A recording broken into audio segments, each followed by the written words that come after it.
Good evening. Welcome to UPARS Los Angeles. My name is Steve Murillo. I am the director for UPARS LA. This is February 18th, 2020. We have a very, very special guest. Jimmy Church is not just a ufologist. He's also a close friend of mine. And I met Jimmy, I'd say I bet you it's 10 years ago. And he came to this venue when we were still MUFON, and Ralph invited him, and he showed up. And I was introduced, and he came and sat in the audience just like you guys are, and observed and listened. I forget who the speaker was. Do you remember, Jim, who it was? I think it was Tsoukalos. Okay, all right, that was a good one. And then at the end he thanked us for the meeting and split. But I could see there was something in his eye. He had a plan already in his mind. He was developing a plan, and he finally brought that plan to fruition and created something really, really unique called Fade to Black. How many people here know about Fade to Black? Everybody. That's awesome. Fade to Black really has, in my mind, become the mouthpiece for the UFO community and for the paranormal community and for the topics that people are afraid to speak about in normal public realms. So it's your voice. You guys are here because of that, and so Jimmy has offered this community a window, a sounding box where you guys can be heard and listen to other people and have that intellectual discourse and really kind of examine things and figure out just what this planet is up to, what is this reality up to, and how do we figure into it. So with that, I'm going to introduce my friend Jimmy Church. Yeah. Jimmy, well, I'm not done yet, Jim. Jimmy is a radio and television host for the Game Changer Network, Premiere and iHeartRADIO. This is big. And the History Channel's A&E Networks. So you've heard him on Coast to Coast AM. He is their guest host on Friday and Saturday nights, sometimes 2-3 times a month. So he is their go-to guy. When George Norrie, is taking a break, Jimmy's there to pick up the mantle. He hosts Fade to Black on the Game Changer Network, and it's syndicated on KJCR, KGRA, The Planet, iHeartRADIO, TSL, TuneIn, and Spreaker. He co-stars on History Channel's Hangar 1, the UFO Files, and the time travel conspiracy show Time Beings, and Breaking Mysterious, which airs out here as The Unexplained. Jimmy started his career in the music business, rock and roll, producing bands in Hollywood back in the hair days of the 80s. Groups like Rat and Twisted Sister and all those. I'm sure he rubbed elbows with all those guys. On Sunset Strip, all the while studying ufology and the paranormal and conspiracy theories. Fade to Black is a late-night, long-form conversation talk show with a style that is a throwback to the old days of the overnight AM radio with hosts like Long John Neville. Open conversations with only the very best and brightest guests covering UFOs, ghosts, lost civilizations, secret governments, agendas, time travel, and alternate realities. Fade to Black reaches out to the next generation and you guys with a fresh take on the world around us. If you guys would put your hands together, give a warm welcome to Jimmy Church, my friend. Right on, Steve. Steve is right. This is great for me to be here. This is absolutely amazing. And he got the dates kind of wrong. By the way, he's actually going to be 70, but he looks great. But this is a special place, UPARS, and so many years ago. This was like 12 years ago, and I remember coming in the back door. Place was packed, and I'm feeling like a fish out of water, like all of us do when we're on this quest, trying to figure out this UFO thing, ET and conspiracy. And I get here, I'm standing in the back, I don't know anybody, and the first thing I hear, the first person I see is Alex Mastretta, and he's in a conversation with 3 people over here. And this is what he says. So we're out in the desert. The craft lands, and the ETs come out, and they're like, "Really? Yeah." And we came, and I'm like, "I've arrived." This is my place. And it was just a wonderful experience. Since then, and I mean this, I want to say this. I grew up in a military family. And what that enabled me to do every 3 years was move to a new city, new school, new friends, new life, new face, all of that. But it enabled me to talk to people, to meet people, cause conversation. I was kind of jealous of people that I met that had been friends with their neighbors for 20 years or 10 years. I didn't have that, but I had the ability very early on to talk to people. That's what I do today. And I am not scared. You've all heard me take the phone calls one after another, engaging in conversation. It's just what I do. And I'll give you an example. If I'm walking down the street, by the way, my wife Rita is right over there. Rita, wave to everybody. There's Rita right there.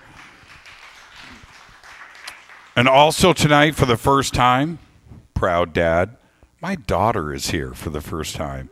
She's right there, Deanna. So you guys can ask my family. One of the things that drives them nuts, we're walking down the road, I see a cop, I go right up to him. What's up? I just start talking. It's just what I do. I'm not scared of that. The other day, I'm at a stoplight in Burbank. I pull up to the stoplight. I look over. There's a cop next to me. I'm like, roll down the window. He rolls down his window. He's like, I said, what's up? Nothing? I said, nice car. Yeah, I kind of like it. And he lit up, when we're talking. I said, green light. So we take off. We stop at the next stoplight. And he's like, roll down your window. And so I roll down my window. And I said, V6? He's like, yeah, we wanted V8s. Green light, we take off. It's what I do. I just like to talk. Drives my wife crazy. But it has given me the opportunity to take advantage of this outgoing personality that I have to do what I do today. Because I started off as a member of UPARS right here. I was one of you. What ended up happening, and Steve's right, what ended up happening, and we had the idea for Fade to Black 10 years ago. We started the radio station 12 years ago, back before there was internet talk radio. It didn't exist. And Rita and I, Deanna was just a little girl, and we went out to dinner. I can't remember the restaurant. And I asked my daughters, how old were you back then, Deanna? You were like 12? And I said, your mom and dad want to start an internet radio station. Like, yeah, that sounds cool. I said, okay. Got the daughters' approval. They think we're hip. Let's do this. And we designed a website. We didn't know what we were doing. And we kind of figured this out. But the key thing is we were first. And it enabled us to build this audience from the very, very beginning. What it's turned into today, nobody can figure things out, but somehow this thing worked, and we were shot out of a cannon. The community, you and everybody, embraced us with open arms, and here I am today, full circle, back at UPARS. I haven't been here for 7 years, and I'm here tonight speaking to you, and it's an honor and a privilege, and I want to say thank you. Now, UPARS is run by 3 very special people. There's a whole team here. Dennis has been with me, I don't know how many years now. Every time I'm doing an event somewhere, I look up, Dennis is my guy. And it doesn't matter where we are in the state, what city. We're going to be in Manchester, United Kingdom, in a couple of months. I'm going to look up, Dennis is going to be running my video. But that's Steve Morello and Wolf McCarran and Alex Mastretta. They are not only members of our family, but 3 of the most talented, dedicated people in all of ufology that have been here. I don't know if you fully appreciate those three gentlemen and what they mean to this community and what they mean to me. But they are here month after month for 2 decades here once a month. And I seriously want you guys to say thank you to those three gentlemen right now. Okay? There's a reason for this. Okay, so let's get started. We're here to talk UFOs, right? Are you guys a little alien action? Oh, before I get started, hold on. Let me tell you what this place means to me. I have got an autographed Fade to Black hat right here. And I brought this for Rodney. Rodney, come up here. Come here, Rodney. I told Steve when we set this up last month, I said, I'm not doing it if Rodney's not there. He said, I'll make sure. I'll make sure Rodney's there. My brother, how are you? That's for you. All right? I'll see you later in the question line. You'll be first. Man, I am going to cry. Thank you, Rodney. Dennis will help you with that, Rodney. Okay, so let's get started. My man. 12 years ago, it was 2008. Rita and I are driving down Topanga Canyon. We're coming down off of, I guess that's the 210. We're coming down into the valley. And it was 10:24 at night. It's 10:24. And Rita, I'm driving, and you know what Topanga Canyon's like, and we're at the top of the hill. And I could just see the lights of the valley out in front of me. Rita, sunroof's open, beautiful night. Rita yells out, we're in a sanctuary. I can't say exactly what she said. Holy crap, what is that? And I look over, I'm driving, and I look, and she's looking up through the sunroof. And I look, and there is a white ball flashes this way through the center of the sunroof. And I look back to drive. It comes straight down the middle of the windshield and appears to crash in downtown Van Nuys. And it lasted for about a second. I look down at the clock. It says 10:24. I'm expecting an explosion. I don't know if it's a missile. I don't know what it is, but it's just this white ball, and it just like that. I pick up the phone. I call Wolf McCarran. 10:24 at night. You remember that phone call? Man, right? Wolf, something crashed in downtown Van Nuys. And I said, check the MUFON website. So he calls me back. There's nothing. And I'm thinking to myself, driving down Topanga Canyon, how could there not be thousands of reports right now? It's impossible. How many people? We all live in the valley, right? We all live in the valley. We know. And I drive down the hill. Rita and I are freaking out. And we go home, turn on the news, 11 o'clock, turn on the news, nothing. And it just didn't make any sense to me. The next day, I check all the websites, I check all the news, LA Times, I check everything, nothing. Nothing on the news that night, nothing for the rest of the week. The story kind of faded away. But the experience for my wife and I here in the valley to see something like that was extraordinary. And that's part of the reason why all of us are here at UPARS. That's what brought me here. Right? It's what brought Steve Murillo here. And I depend on Wolf. And Wolf has, he's been on my TV series on History Channel. Wolf was a big part of what went on in Area 51 back in the early 90s, 1990, 91. He shot all that video. And I respect him so much. And he's been on Fade to Black. And then I want to share another experience. As if that wasn't... Oh, there's one other note about this sighting. Rita and I are together. We see the same thing. Her description of what she saw was different from mine. It's like, now, what are you going to... So whenever you hear reports where you've got 2 people, 3 people, 4 people describing the same incident, but they experience it differently, right? Rita saw it turn. And again, that's her view of it. I saw it go straight down. She saw it kind of curve and then go into Van Nuys. And if we were giving the reports on this, she would have a completely different experience. And I can't explain that away. I think it went straight. I don't. So, moving on. 2014. Rita and I rent a bungalow out in 29 Palms, California. I'm speaking at Contact in the Desert.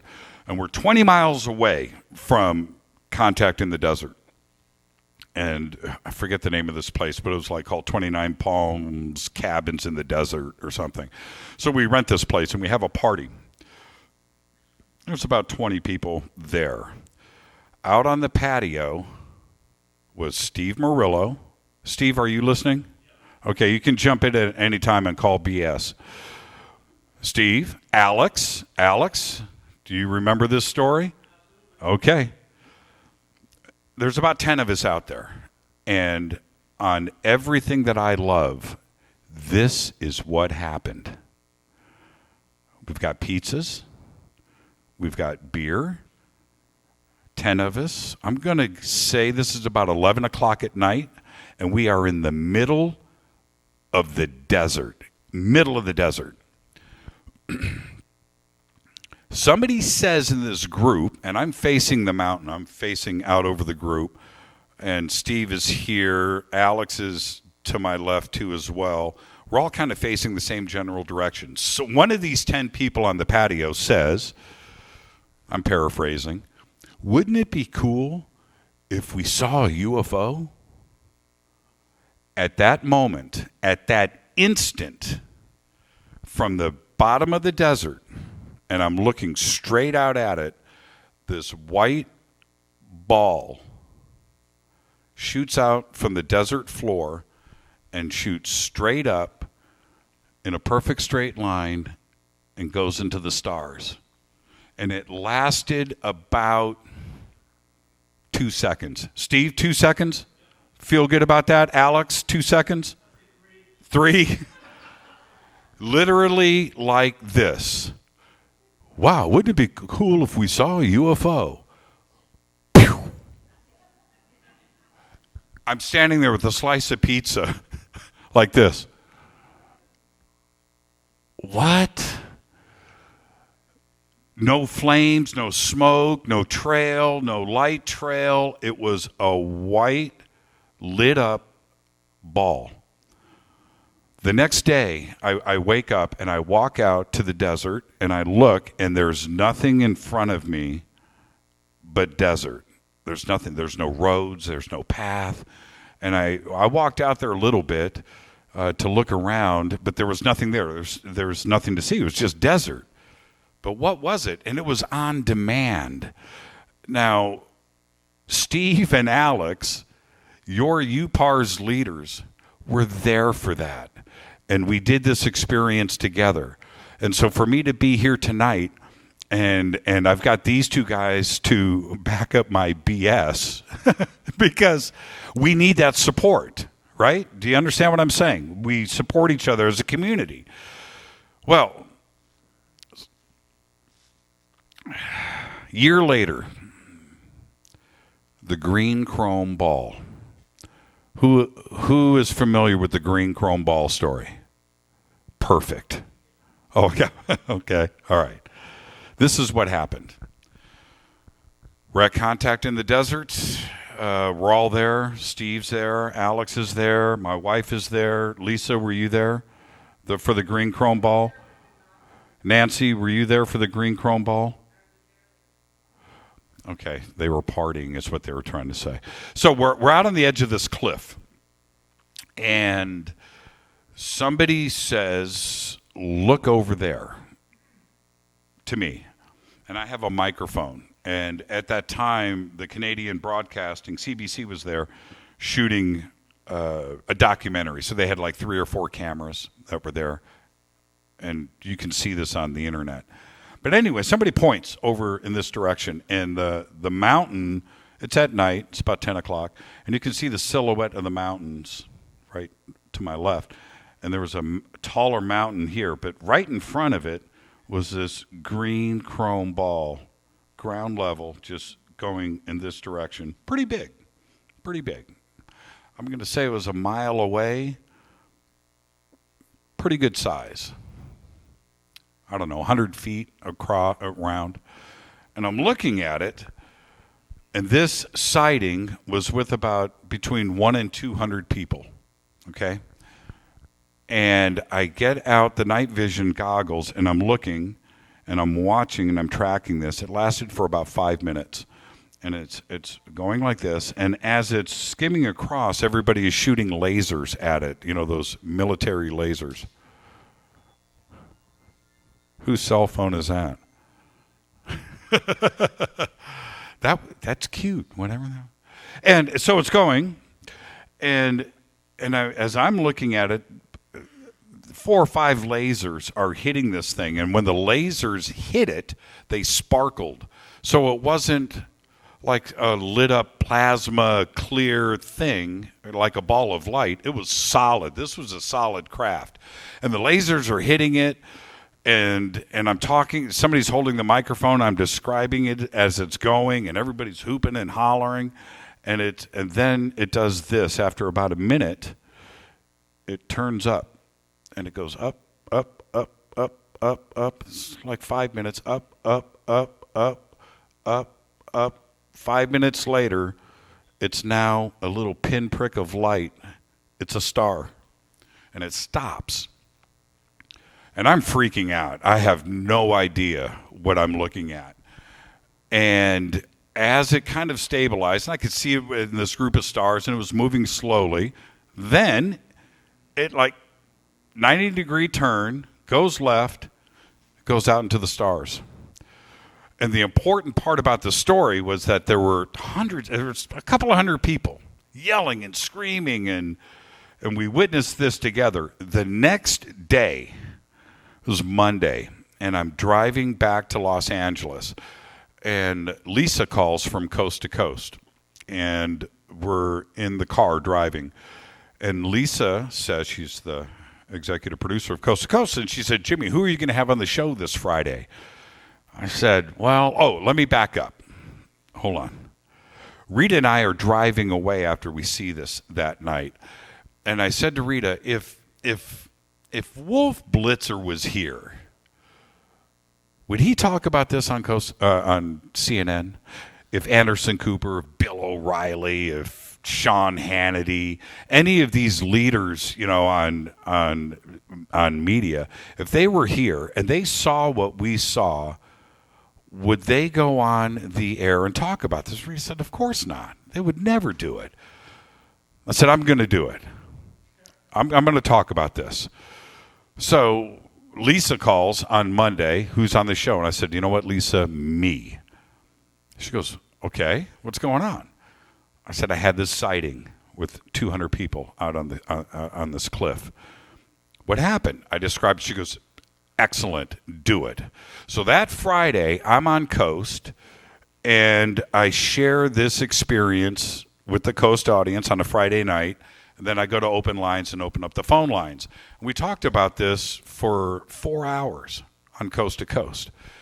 And I assumed, and this is my point that I'm trying to stress, I'm assuming that if I back up this community so that everybody that was there that night can say, hey, Church went on Coast and talked about it.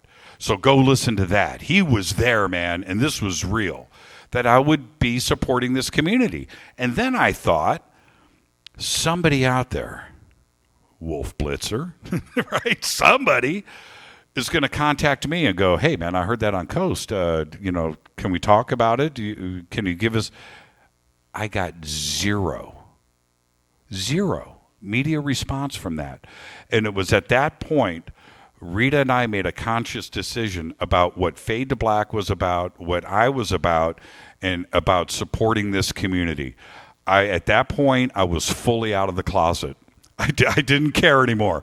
I didn't care. These things happen. And I'm going to go out there, and especially when I have people like Steve and Alex and these massive sightings that we've had together, you guys need to have that backup. And I'm going to be that guy, okay? I'm not scared anymore. I'm out of the closet. I'm going to continue this fight for this community. And thank you. Which takes me to the next sighting that I want to talk to you about. It's one thing to see something at night. It's fun. Night vision, what is it? Zigzagging, little Star Wars battle going on up there in the stars, and you get to watch that in fun and yell and scream, and we've all done that. It's so much fun. I've got night vision goggles. Rita and I are fully in. But it's the daytime sighting that's the holy grail.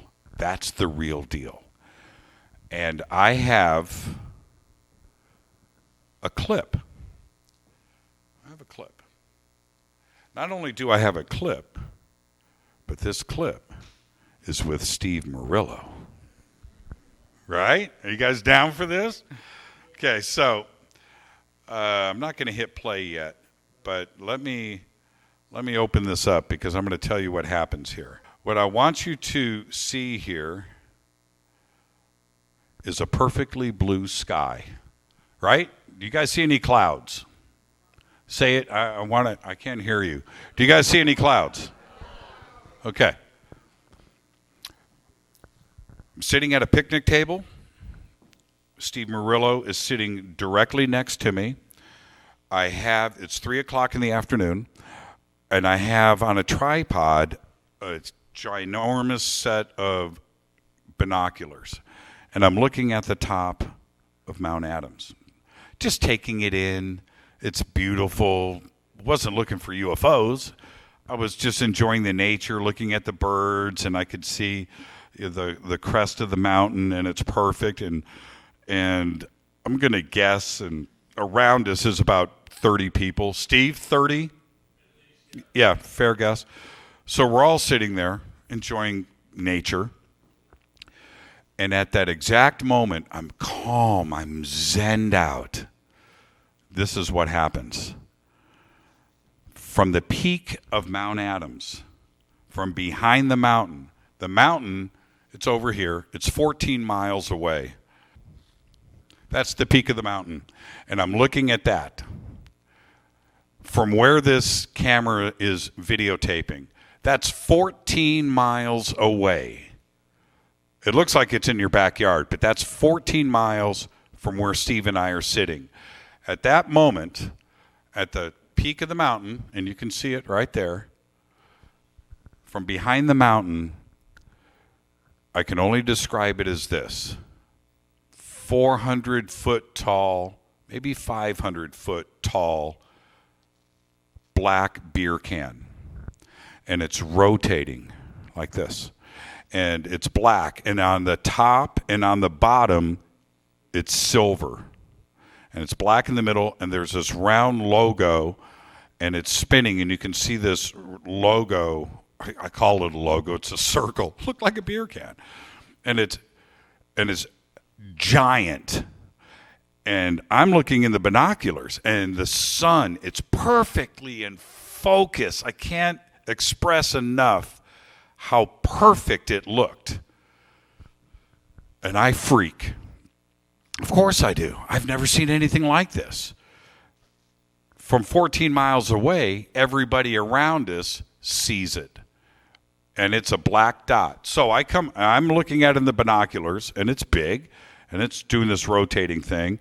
I come off of the binoculars, and I look, and it's a black little dot right there. But you can see that it's tall, and you can see it spinning with the silver logo. I go back on the binoculars and I take it all in. I just absorb it. This whole thing lasted about 10 seconds.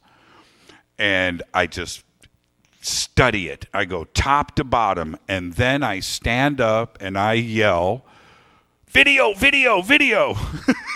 Pictures, pictures. Everybody take pictures. And I'm freaking.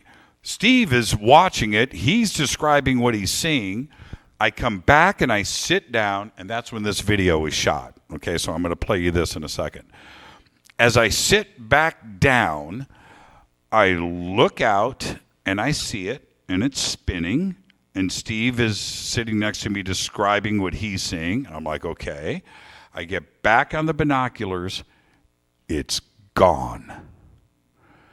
Now, I thought at that moment, as you can see, I thought we were going to watch this thing go for the next half hour.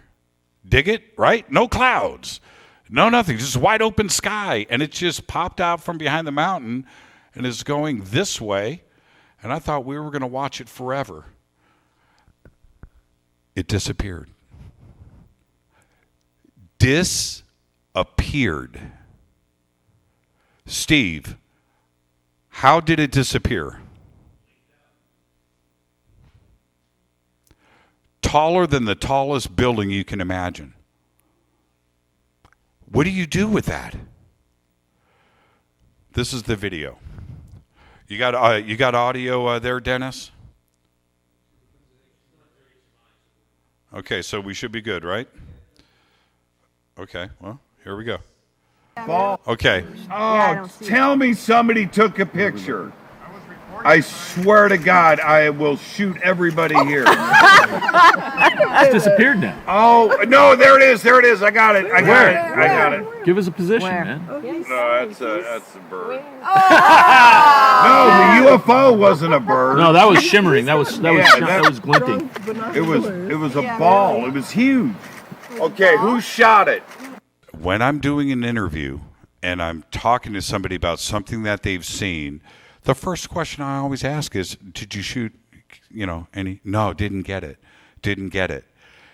I had the opportunity of a lifetime there, and I didn't shoot. I didn't do it. I didn't think about it. I jumped up. I freaked. I should have not said anything. I should have calmly grabbed my phone and done something, and I didn't do it. What I did have was everybody there as a witness. And Steve? Yeah, I had my phone with me. I could have brought it up to film it, but I was so engrossed in the moment, and I didn't want to miss a split second of it. So I just and Jim's freaking out. He's like arm's length away from me, and everybody's excited. We're all looking at this thing, and it was the way I describe it. Jim describes it as spinning. I describe it as kind of the sun was scintillating off it. It was just sort of reflective on both ends, and it was spinning, and the sun was just kind of glinting off it. This thing was huge. It went behind the mountain and then came back out the other side, and so you could get an idea of how large this thing was. And we were just dumbfounded. Everybody's just like, what the hell is that? And it was a good sighting. It lasted a good, 10 seconds, 5 to 10 seconds, somewhere in there. But a lot of people saw it. So, yeah, that was neat. That was a highlight of that trip, really, for me. Besides being with my wife. Here's a better shot of the mountain, and it was 14 miles away.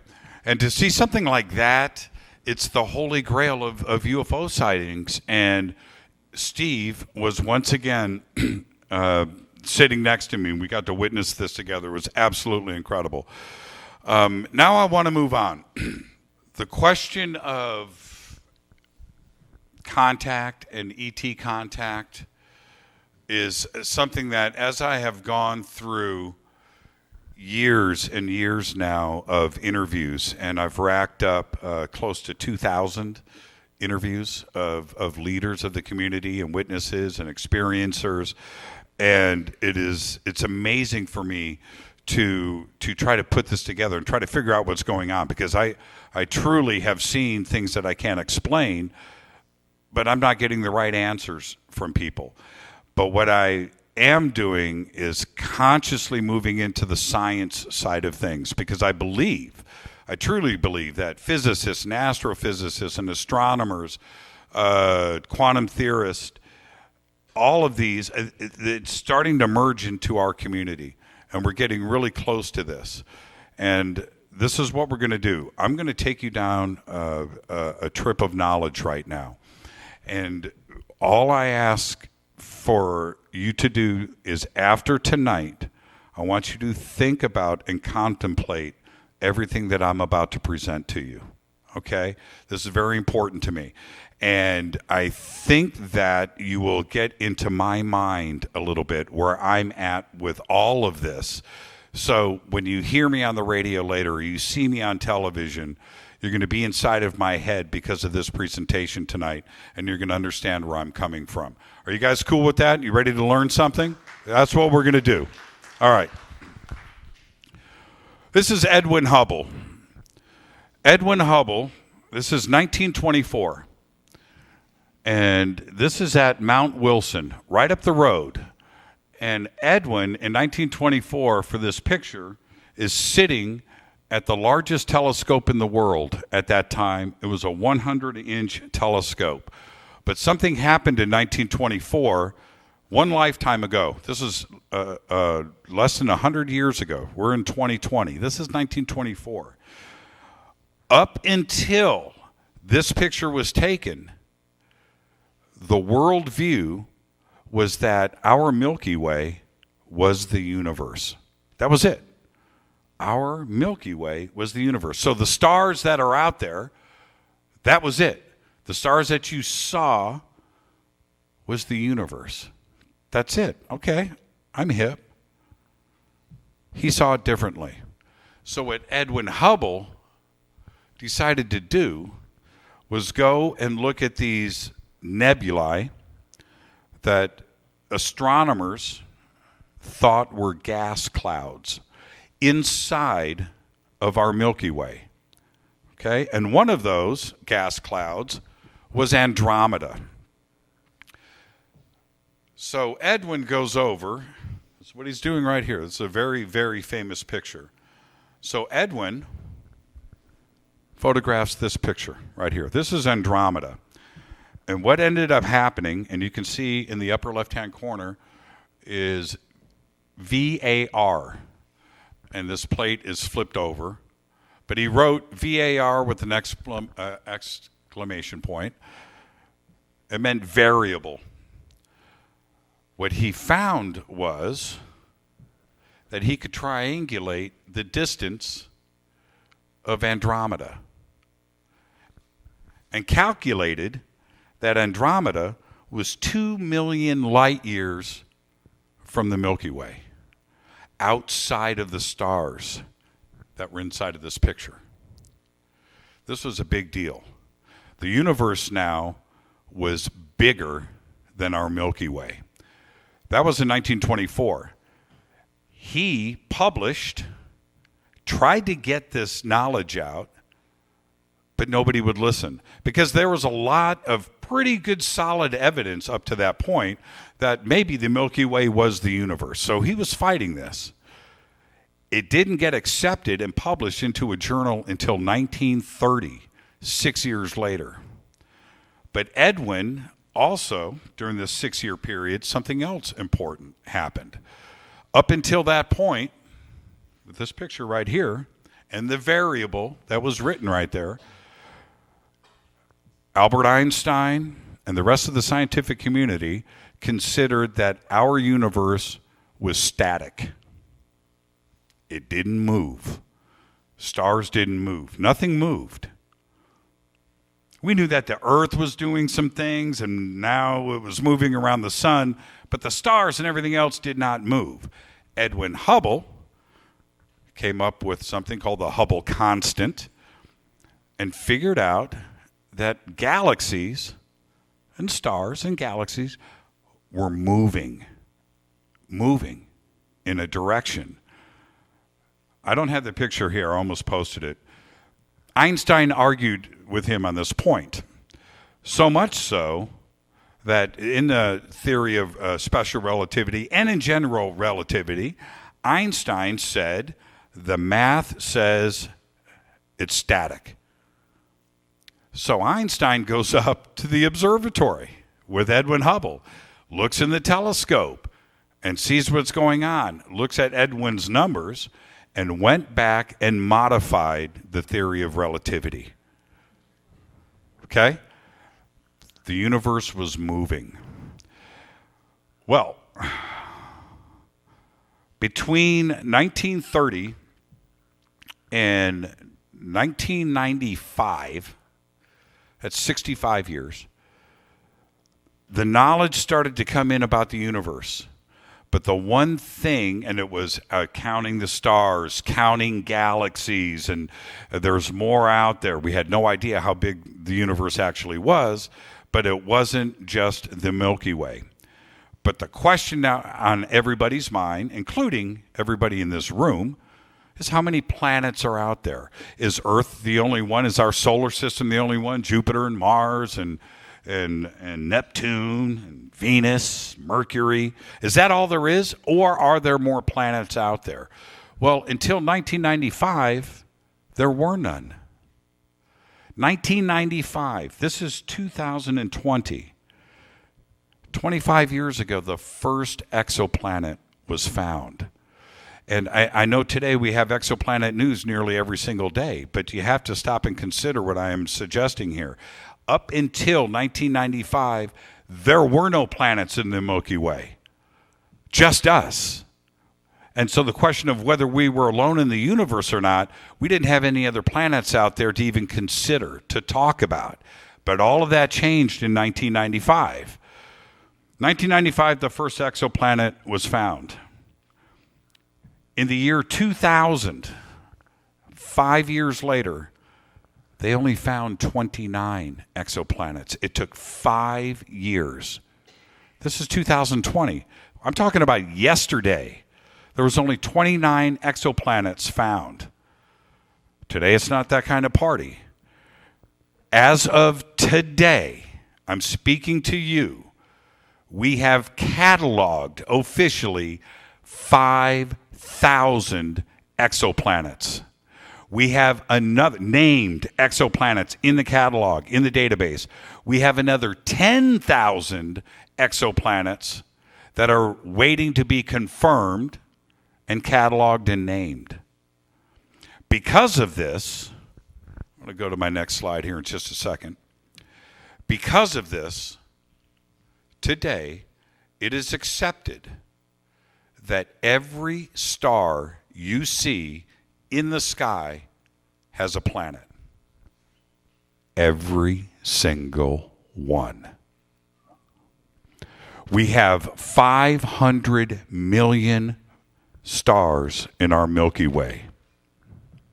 It is estimated today that there are 1 trillion planets in our Milky Way. Chew on that for a second. 1 trillion. It is estimated that 1/4 of those planets are like Earth, rocky. That's 250 billion planets like Earth just in our Milky Way. Does that change things for you? Does that change things? That's one of the craziest numbers that I can give you. I want you to look at this. That's our Milky Way. Go out to Joshua Tree, right? In the middle of the night. That's what you see. You ever wonder when you look up at the sky if there is somebody out there looking back at you? Well, every star that you see there has a planet. And I can nearly guarantee there's somebody going, I wonder if there's anybody out there looking back at me, because that's what's going on. Every star has a planet. And that's incredible. And none of this was known 25 years ago. Is that crazy? That's why today it is the most exciting time, not only for ufology, but for this community. Now, what I want you to do is remember what I just showed you. Our Milky Way, 1 trillion planets, 500 million stars. Because this image is taken by Hubble. That's our universe. Now I want you to take a very close look at that. It looks like stars, right? It's beautiful. Everything that you're looking at is a galaxy. Every speck of light in this image is a galaxy just like our Milky Way. Those, my friends, are not stars. Every point of light is 500 billion planets, 1 trillion planets, 1 trillion stars, as far as you can see. What you are looking at right now is this much of the night sky. That much. That much. And I say this often. Take a look at that picture. Everybody here has a thumbnail. Right? Anybody here missing a thumb? Okay. I want everybody to hold up your right thumb. Hold everybody in this room. If you're not doing it, you're not going to get a t-shirt. Are you holding up your thumb? Look at your thumbnail. Now, hold it up. And when you go outside, hold that up to the night sky. Where your thumb is, anywhere, you're looking at 150,000 galaxies. And you can do it anywhere on the planet. Out in your backyard, you go like this. 150,000, 150,000, 150,000, 150,000, 150,000. And each one of those 150,000 has 500 billion stars with another 500 billion to 1 trillion planets. That's what you're looking at. Do you think we're alone? Next slide. This is what NASA decided to do. So they zoomed up. This is an enlargement of the same picture.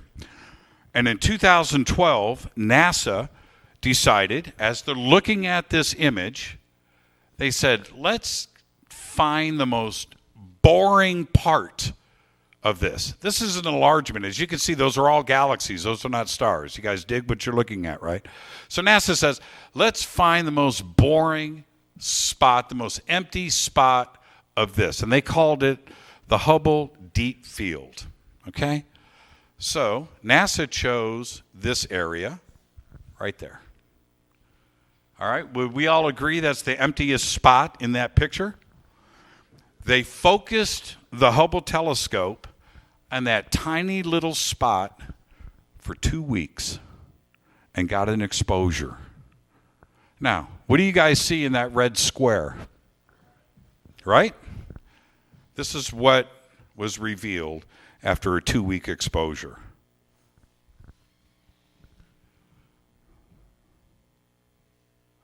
That's bleeping nuts, isn't it? Every speck of light is a galaxy.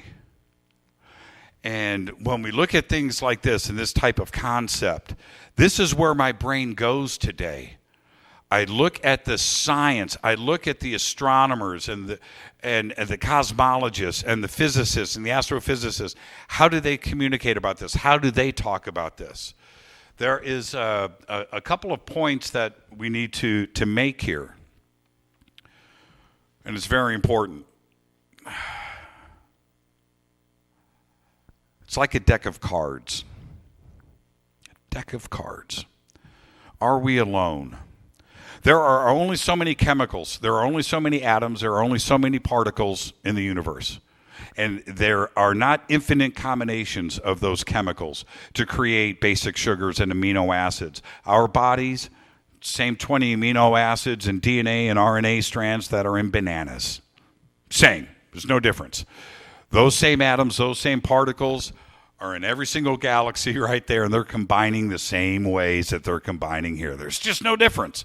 Things only combine so many different ways. You take out a deck of cards and you shuffle that deck of cards. Deal them out. Pick up the cards. You look at the hands, pick up the cards. Shuffle again, deal them out. Eventually, you are going to deal the same hand. It might take a while. Might take a long time. But eventually, it's math. The same hand is going to get dealt. And it's the same thing with atoms and particles in this universe. Eventually, everything is going to be the same as it is on this planet. There is a duplicate us in that picture. There's a planet Earth. In that picture is some dude named Jimmy talking to a place called UPARS. It's just the way it is. So the question of us being alone in the universe, well, that's a simple one to answer. It's just math. It's just math. How close is it to us? How much of it is making contact with us? That's the important question. So as big as the universe is, and as nice as it is, Andromeda is 2 million light years away. It's our closest galactic neighbor. I don't want to bum you out, but we will never make contact with Andromeda. It's 2 million light years away. It's not going to happen. We're not going to fly there. We're not going to jump on a spaceship, go cruise to Andromeda. It's not going to happen. What's going to happen is we're going to make contact in our Milky Way. That's our Milky Way. And the reason for this is because of Hubble. I explained to you that the universe is expanding, and it's expanding fast, and it's expanding at a faster rate every single day. The outer galaxies, I'll show you an image here in a second, are now traveling at faster than the speed of light. Okay? So fast that we will never see them. They're gone. We will never know how many of those are racing in the expansion of the universe. We just don't know. When something is traveling faster than the speed of light, you're not going to see it coming and you're not going to see it going. You're just not going to see it. If all of us were in a starship and we're cruising on the outside of the universe and we're just driving and a galaxy blasts by us at faster than the speed of light, you'd be like, what? Did you see that? I don't know. What was it? I think it was a galaxy, but it's gone. You won't see it coming and you won't see it leaving. And so all of these estimates about how much is in our universe, these 500 billion galaxies, 1 trillion, the number actually is infinite, and we won't know, and we will never know because things are moving on. And as everything is spreading apart, and this is what's most important about this picture, as everything is spreading apart, it will be harder and harder for us to reach another galaxy because we're moving further apart. There are 4 types of gravity and forces out there. Okay? There's this, right? There's this. This is gravity. There's gravity that is keeping Earth next to the sun.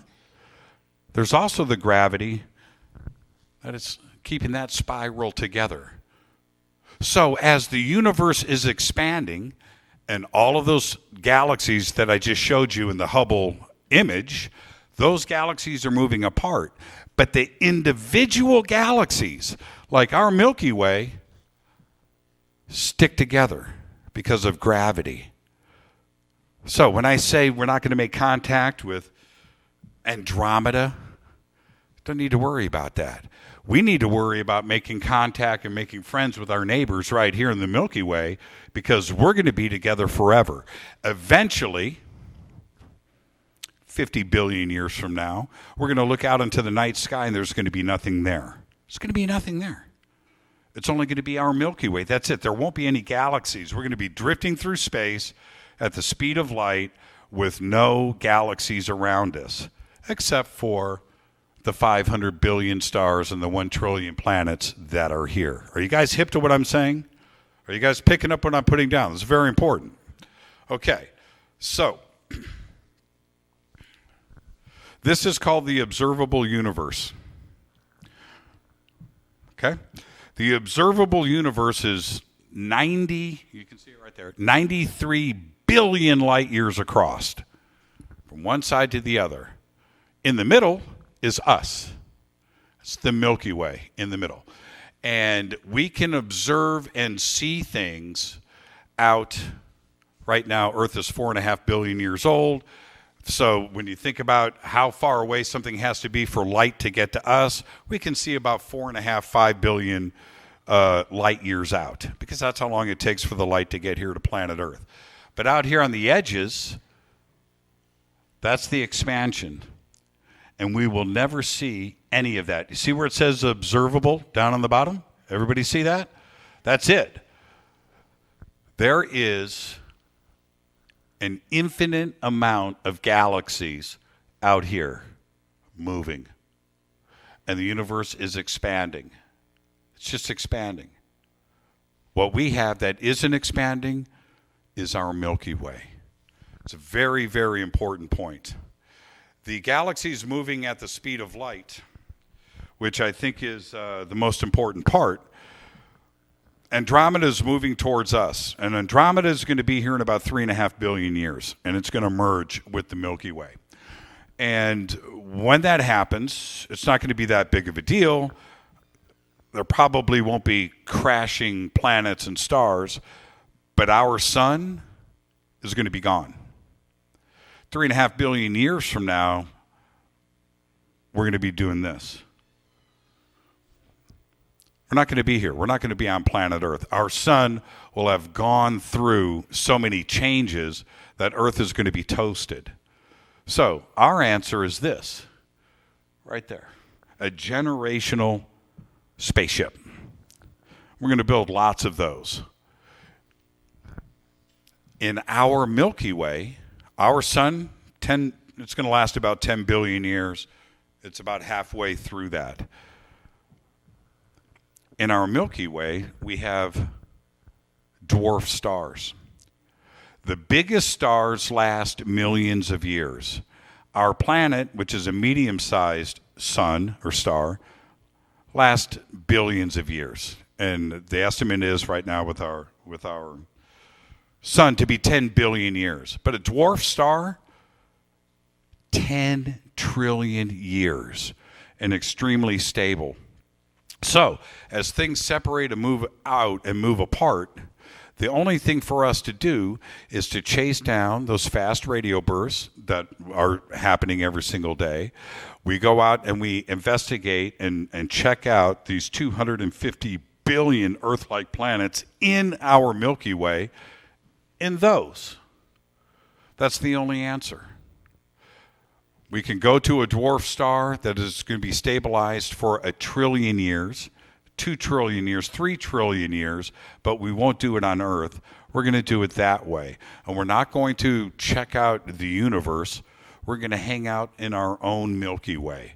And we're going to make friends with our neighbors here. We have to do that. The thing with disclosure, and we know how close we are to things. And right now, never before in the history of this community has the subject of UFOs or ET been okay. We now know that we can talk about it in public. And I want a show of hands really quick. 5 years ago, how many of you would talk to a cashier at Ralph's about UFOs? 2. How many of you would talk to a cashier at Ralph's today about UFOs? Exactly.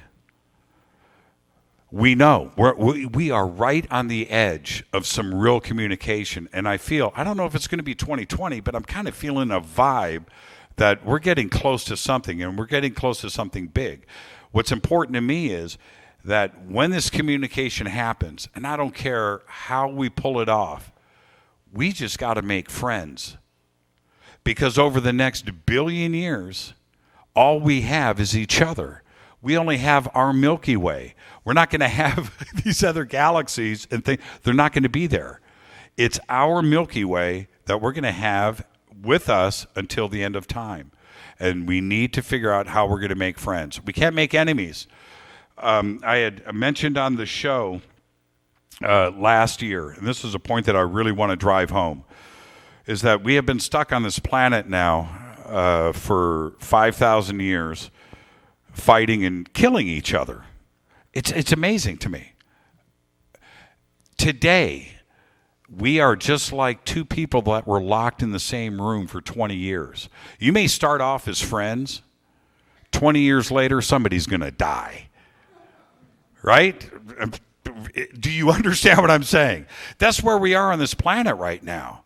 We've just spent too much time here looking at each other, and we're getting angrier and angrier. We've got to figure out how to do this. One of the things I feel that would change the mood of this planet immediately is the announcement that we are not alone in the universe and that we're going to build one of these and we're going to go find them.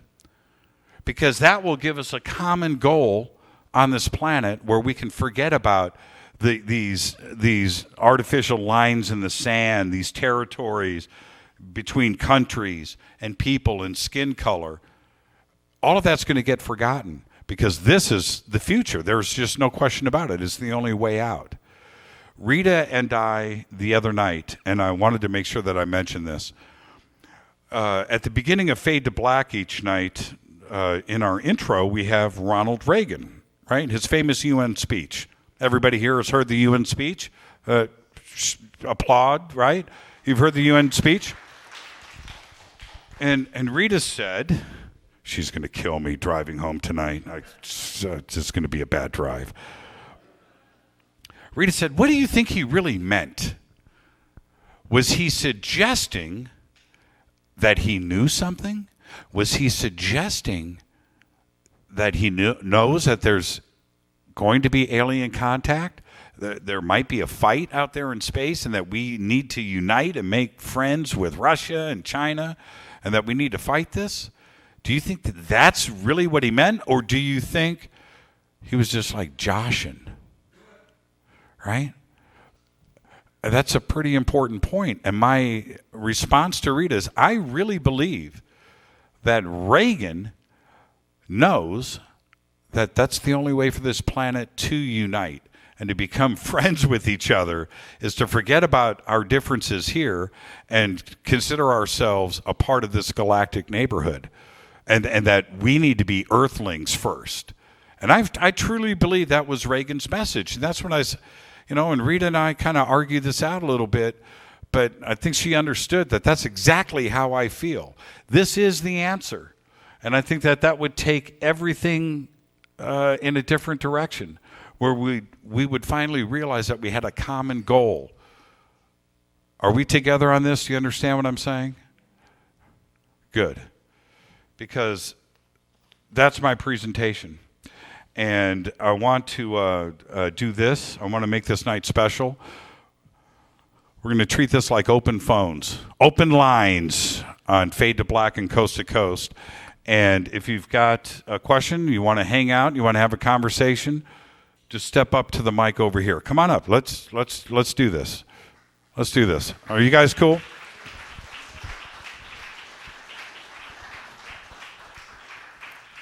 And in closing, as we bring everybody up, in closing, this is the one thing that freaks me out the most. Is I study physicists, I study science, I listen to what they are saying, and they want you to believe in parallel worlds. They want you to believe in the multiverse. They want you to believe in extra dimensions and interdimensionality. They want you to believe in entanglement because the numbers say that all of this is real and all of this is provable by the math. But in the same sense, they don't want to believe in UFOs. They don't want to believe in extraterrestrial intelligence. They don't want to believe in ghosts. They don't want to believe in anything spiritual. They don't think that anything could be interdimensional or that there could be time travel or portals. And I listen to what the physics is saying, and I listen to this community, and it seems to me like we're saying the exact same things. And if physicists want to say, hey, the multiverse is real. There are multiple versions of Vance. Right now, there are multiple versions of you. And every time you observe something, Vance, another version of you is created in another universe. This is what they expect us to believe, but yet they don't want to speak about a spiritual side or consciousness or the interdimensionality and the possibilities of Bigfoot or ghosts or UFOs and what's appearing in the skies. I see it the opposite way, and I'm going to continue to fight for it. So I want to thank everybody for coming out tonight. That's my presentation. My name is Jimmy Church, Fade to Black. Thank you so much. Again, I had a great time. Thank you.